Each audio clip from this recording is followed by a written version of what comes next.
The brain nervous system will always protect short of that. And that means it'll always limp.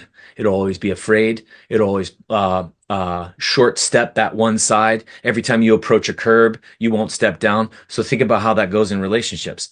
Every time you enter one, you start to get loved back, or every time somebody feels like they're starting to get distance, you start to, or every time you start to, hover, or we hurt to, it's all the same stuff. And it's all coming from protection so that that doesn't happen again. Protection so that I don't roll my ankles again.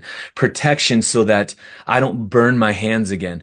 Protection, protection, protection. Healing response. Beautiful.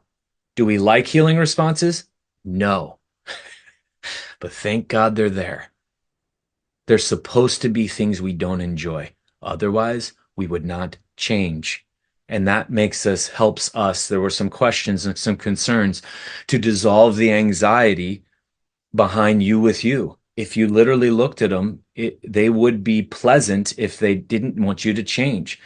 They are most unpleasant when the body wants you to see the most. And I'm going to share some of my stories from earlier this year because it was the most intense feelings of healing I've ever had